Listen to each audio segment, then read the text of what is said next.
Bonjour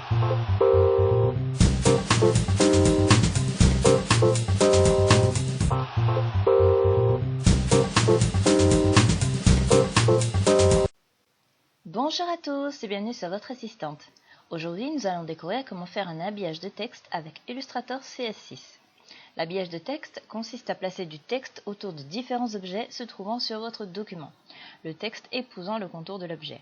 Pour ce tutoriel, j'ai créé un bloc de faux texte avec l'outil texte et j'ai ajouté une étoile créée avec l'outil étoile à laquelle j'ai appliqué un motif.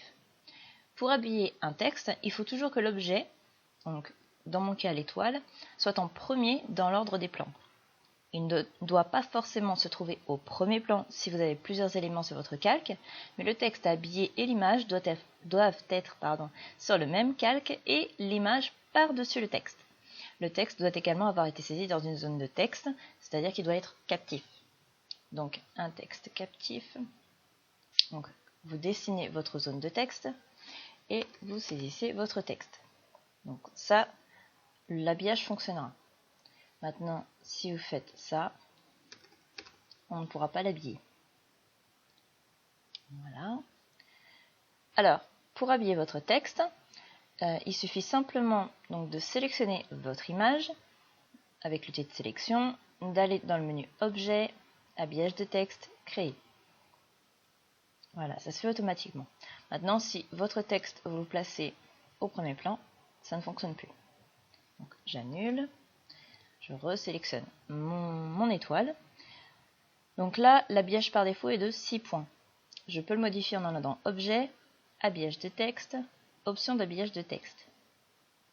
Voilà, donc je vous conseille déjà de cocher l'aperçu, comme ça on peut voir en temps réel. Et là, vous pouvez diminuer ou augmenter.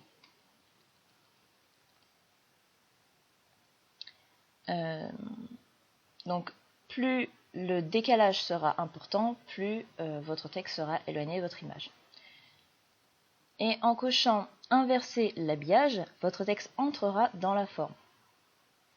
Et donc le décalage, dans ce cas, se fera par rapport au contour intérieur de votre image. Donc si je diminue, il se rapproche des bords.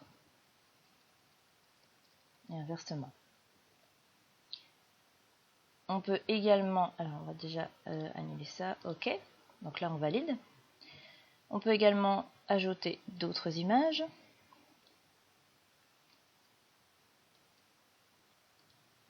Et dans ce cas, voilà, on peut l'éloigner de plusieurs manières. On peut également faire en sorte que l'habillage soit transparent, en fait laisser juste l'emplacement d'une forme sans la voir. Donc pour ça, on annule le remplissage et le contour. Voilà. Donc là, il y a les petits traits qui... Voilà, mais il suffit de bouger et ça disparaît. Et enfin, pour annuler votre habillage, il suffit de sélectionner l'image, voilà, Objet, Habillage, Annuler. N'hésitez pas à poser vos questions relatives à ce tutoriel en commentaire, j'y répondrai avec plaisir. Et si vous n'êtes pas encore abonné à la newsletter, il suffit d'inscrire votre prénom, votre adresse email, de choisir un mot de passe pour accéder à l'espace membre, de cocher là où les cases des logiciels dont vous souhaitez recevoir les articles, d'indiquer comment vous avez connu le blog et de cliquer sur « Je m'abonne ». Ensuite, validez le mail reçu afin que votre accès à l'espace membre soit validé et que vous puissiez télécharger gratuitement le mini-guide Office et Adobe, ainsi que le livre numérique Votre meilleure astuce pour gagner du temps, issu de l'événement Interblogueur auquel j'ai participé.